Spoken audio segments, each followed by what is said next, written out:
Can you hear me with this, okay, without holding it? Okay. Thank you. It's a pleasure to be here with the Willshire alumni. Now, I graduated from Parkway in 1970, but I did attend Willshire for about 3 years when it was still Willshire School. And my earliest memory of Willshire School was out on the playground, falling out of a swing on the blacktop and knocking out my front tooth, which had just come in. However, that may have inspired my career in dental hygiene. Now, most of you probably knew my parents, Herbert Miller and Florence Schum. Now, my dad graduated in 43 and my mom in 47, and they obviously graduated from Willshire, as did all their siblings. My mom's 2 sisters are back there, Amy, who I believe is just got an award for the oldest one, and Esther. And then my dad had 7 siblings, and my Uncle Kenny is back there. And so they all graduated. Now my Uncle Vernie, if you ever knew Vernie Miller, he is still living too. He's over in Berne, Indiana. Now my Aunt Ruth was the oldest one in the family. She graduated in 38. I don't know if anybody remembers her. She was born in 1919. And we believe at one time, well, she passed away in 2020, February of 2020, just last year, and she was 100 years old. And we believe that she was the oldest living Willshire alumni at that time. So, since I've been doing genealogy about 25 years, I started my website about 10 years ago, Karen's Chat. And one of my favorite quotations I have on my website is, "Live as if you will die tomorrow, but learn as if you will live forever." So I'm always trying to learn things, and I feel that genealogy is more than just names and dates. I want to put stories with people, so I like to learn about history and stories. So I wanted to learn more about Willshire School the way it used to be, so I asked some of my relatives. Now, Esther and Amy, don't panic. This is going to be more about the Mellors. Kenny, be very worried.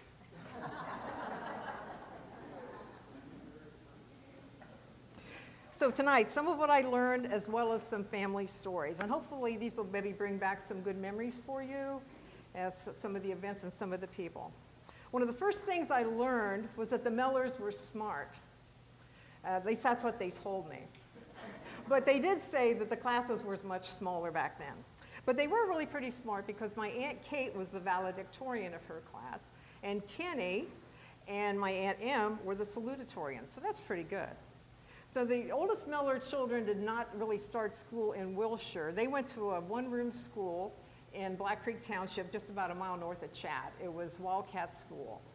And actually, I grew up on what's called Wildcat Corner. That's where the school used to be, on the corner of 49 and 707. So Ruth, the 3 oldest Miller children, my dad's oldest siblings, Ruth, Helen, and Em, walked to school with some of the Caffey children, who were their first cousins, Vernon and Jean and Fern, as well as Fern and Eileen Oakley. They walked to Wildcat School. So about the time they closed Wildcat School, around 1930, which my Aunt Ruth was in the 5th grade, then they transferred everything to Willshire.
Ruth said that her first teacher was Geraldine Cully.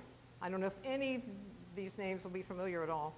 And she and Uncle Kenny both remember Opal Klaus, which I found very interesting because she was my first grade teacher, so she must have been around for quite some time. Sorry, Opal. Roscoe Heilman taught the 7th and 8th grades, and I tried to find him on the internet. I couldn't find any information about him because I was curious if he was related to Archie Heilman, who used to be my school bus driver, but I'm not real sure. So Ruth said the 7th and 8th grades were together, and Roscoe taught those. And then my dad was the 4th one in the family. So he's got 3 older sisters in school, and he's starting 1st grade in school. And evidently they had an assembly. I don't know if it was for the elementary or for the whole school, but there were a number of the kids there.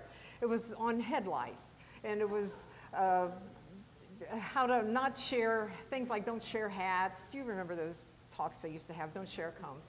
So my dad, and with his 3 older sisters there, shoots up his hand and says, "We've got them, we got lice." And of course, he was thinking about the chickens back home that had lice. Now, I'll tell you, Ruth never forgot that. Till the day she died, she remembered that story. Lunches were only 10 cents back then, but since there were 8 Miller children, they usually packed their lunch because that was still an expense. And I learned that my dad's favorite packed lunch was a potato sandwich. It was a 1/2-inch slice of potato that was cooked and then fried and put between bread. It sounds, I don't know. I don't know if you put any ketchup on that or not. But. Now, my Aunt Ruth and Aunt Helen both played basketball. And, you know, I know the Willshire had very good men's basketball teams. They excelled in that. But you don't think so much about the women's basketball. So here's my Aunt Helen. She played basketball. Now, my Aunt Ruth's high school friends, and maybe you'll recognize some of these names, were Pauline Wendell, Velma Vining, Catherine Bilderback, and Mary Schum.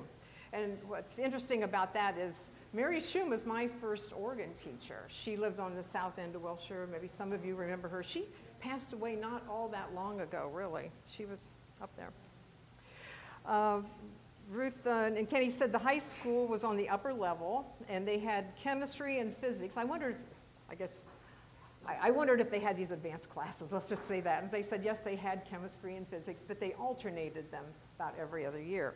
And sometimes if the teacher could not be there, he would put Ruth in charge of the class. Well, several years later, Kenny was trying to make his mark in the chemistry class. He said that they were bending tubing, and remember how you used to do that in chemistry? And he fashioned a squirt gun out of tubing, and he said it worked really pretty good. And he was going to shoot it at Jim Fisher, but Jim ducked, and it hit Mr. Griffith, the teacher, who evidently did not have a real good sense of humor. And Kenny found out that actions have consequences.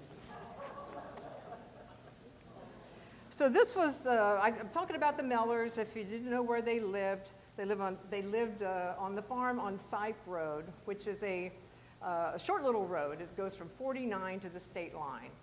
And then Stetler Road intersects it at just tees there. So it's a pretty short road. And this is the way the farm used to look years ago. The house is no longer there.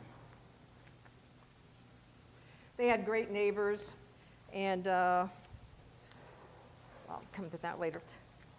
So the Stetler Road intersected it, and I believe Kenny said that they got on the school bus down at they just walked down the lane and over to the Stetler Road. And this is a picture of the old Willshire school bus that they rode on.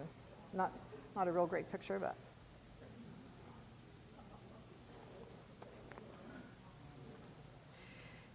And these are some of the kids. Let's see if I can play with all these pictures here. Getting on the school bus. I colorized this. The internet's a wonderful thing. On this picture, some of these kids, and I have some extras if you want to look at these later afterwards. Don Caffey's on here, Robert Bombacher, my Uncle Vernie Meller, A Question on a Hammock, some hammock girl they thought, Kenny Meller, Dale Caffey, Twyla Piper, my dad, Dorothy Carr, M. Miller, Dorothy White, Catherine Miller, Carl Ripley, Leland Carr, Dorothy Leininger, Laverne Stetler, Bob Byers, Marge Piper, Fern Baumbacher, Catherine Leininger, Genevieve Baker, Bill Chapman, all the Chat kids. It's a really, really cool picture if you'd like to see that later. And another version of that, they were kind of horsing around.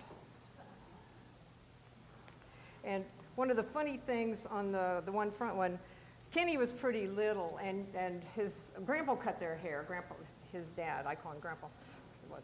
And Grandpa did like the bowl cut, and he could never keep keep it straight. Always had crooked hair for all the kids. And one of my favorite pictures is the whole family, and you know the way people dressed back in the 30s and 40s. All the boys wore bib overalls, and they had the bowl haircuts. And one of Vernie's grandchildren, my Uncle Vernie's, looked at it and he said, did the family used to be Amish? But that's thanks to Grandpa's haircut. So the Millers had great neighbors on Sipe Road. Across the road, kind of catty-cornered, was Addie Sipe. So that was Naomi's grandmother, yes. And when Kenny and Ruth talked about Addie, they always say she had guinea hens. So she was evidently, that was her claim to fame, was those guinea hens. And I'm not even sure what a guinea hen is, but they said they climbed up in the trees, and I thought Ruth said that they would even kind of squawk when somebody would come, yeah. Addie had a dog, and Kenny had a border collie, which took a liking to Addie's dog. But Addie said she didn't mind the puppies, she liked them.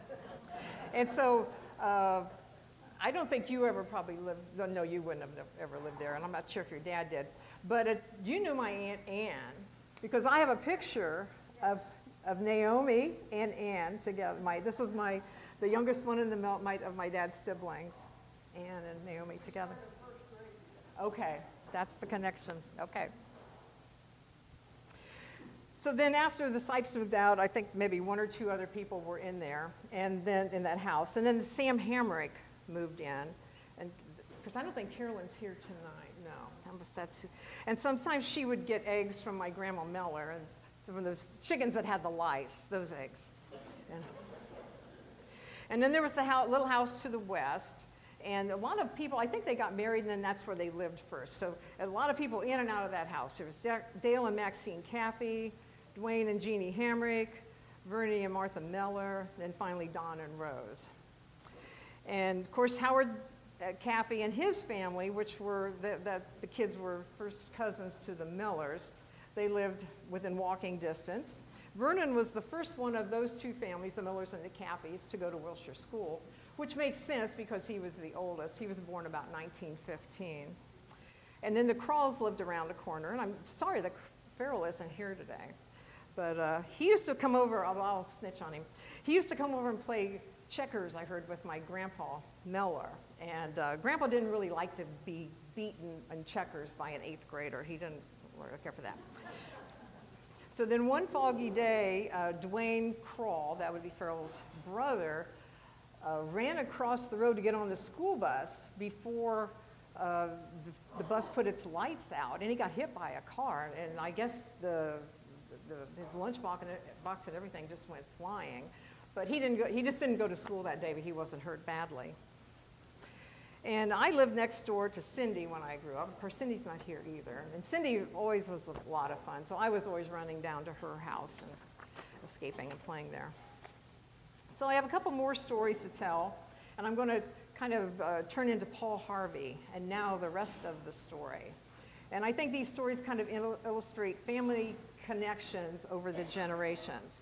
Now, there's a family that immigrated from Germany that just a few of you probably have heard of. They immigrated and they settled east of Willshire in 1880. And he bought 120 acres of land next to River Henry Shum. Now, what a great name River Henry was. River Henry lived by the river, and there were so many Henry Shums that they just delineated against him. So they called him River Henry Shum. So these Reeks, the immigrants, moved in. So if you're going out of Willshire on 81, you turn to the right there. And River Henry lived in where, to give you an idea, lived where Dwayne Ream lives now, the old Ream place. And so before you get to that place, then would be where the Reeks lived. The Reeks had 8 children, and the one I'm going to focus on would be the third one, the daughter, Christine. The 8 children ranged in age from about 25 to 8. Christine was about 22. Now, River Henry Shum's wife was Rosina Schinnerer. So when you're going out of Willshire to the east, and the big white place on the left, it used to be the Schinnerer place. That was where this Rosina, River Henry's wife, grew up. Now, Rosina and Christina had a lot in common. They were about the same age. They went to Zion Lutheran Church at Shum. Rosina had several children, and Christine had one daughter that she brought over from Germany. And the Shums always loved to quilt. And so Rosina taught Christina how to quilt, and Christina then loved to quilt too. So now, for the rest of the story. The Reeks didn't stay very long. They settled around Willshire about 1880, but then they moved out west by 1884. One moved to Oklahoma, and the rest of the family moved out to Oregon. But Christina stayed home because she had married a widower from Chattanooga who had 2 young boys. She married Jacob Meller. Now, Jacob Meller was also an immigrant from Germany. He had immigrated about 1871, and he bought 80 acres of land on Sife Road. And so that's where they lived. So they got married in 1882 before the rest of the Reeks moved. So since Christina loved to quilt, about 70 years after Jacob and Christina got married, Herbert Meller married Florence Shum, and I inherited 2 of these quilts that Rosina and Christina made. I'll show you those. This is one of them.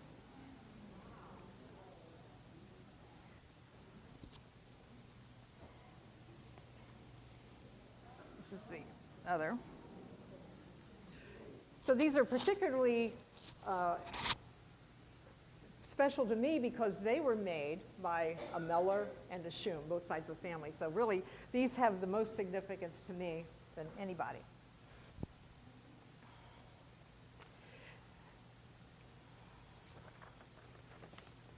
Now, Christina's husband, Jacob, died in 1918.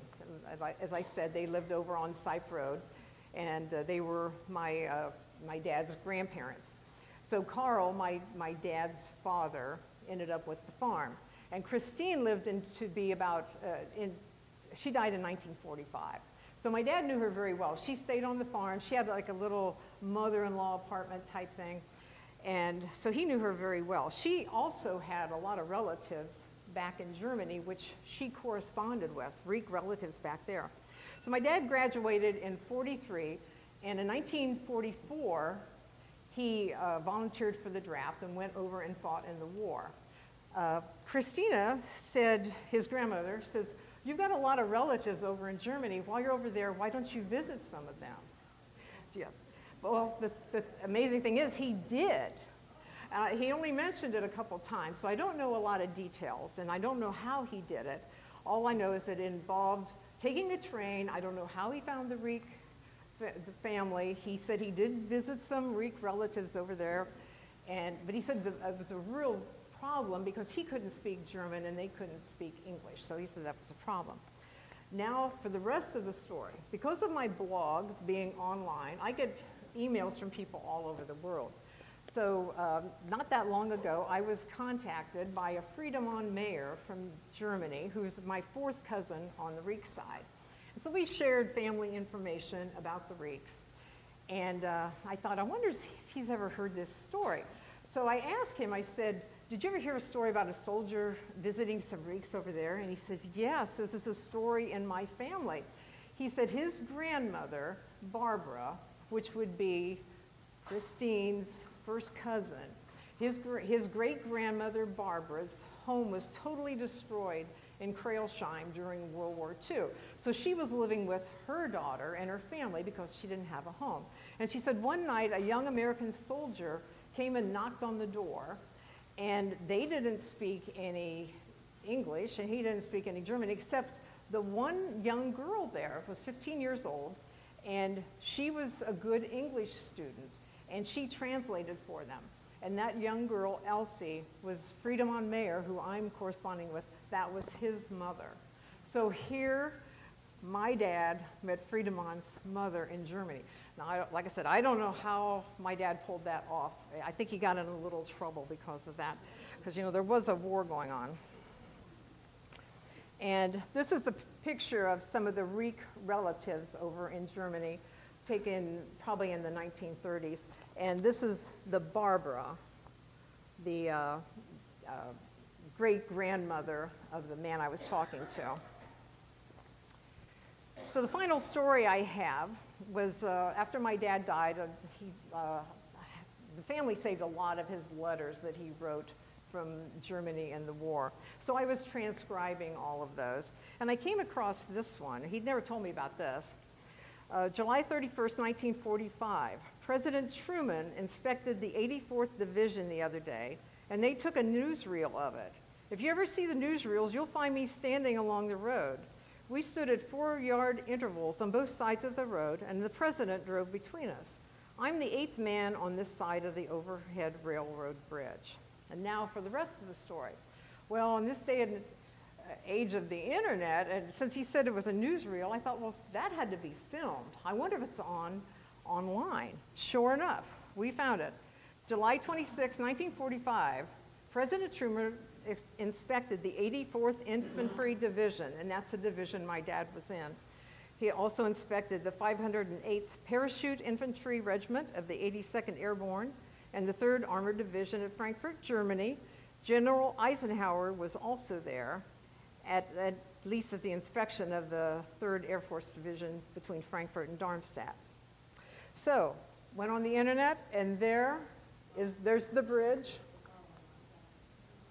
And one of these cars has Truman and probably has Eisenhower in too. Of course, Eisenhower wasn't president yet, and so he was just a general. But so somewhere, I'm not sure which side my dad was on, but there he's along there. And then they also spoke. This says 84th Infantry Division there. So I don't know if my dad was at this particular place but he never told me he saw Truman. I thought that was pretty cool. The last thing, I was contacted by a young woman from Bierbach, Germany. That's where Jacob Miller, my great-grandfather, came from. She is a writer. She writes books, and she occasionally will write articles for newspapers. And she wanted to do a follow-up article on how an immigrant fared over in the United States, what happened to him. And so I sent all the information to her, and she wrote an article. But she was editing it, and before she finished it, she got back with me, and she said, I just want to make sure I got this right. Did you make a mistake? You said he bought 80 acres of land. She says, did you mean 8 acres? She says, in Germany, 80 acres would be a lot. She said, that tremendous amount. And I said, no, it was 80 acres. And I just think that kind of puts things in perspective of how fortunate we are over here. So in conclusion, genealogy is like a magic mirror. Look into it, and soon interesting faces and stories appear.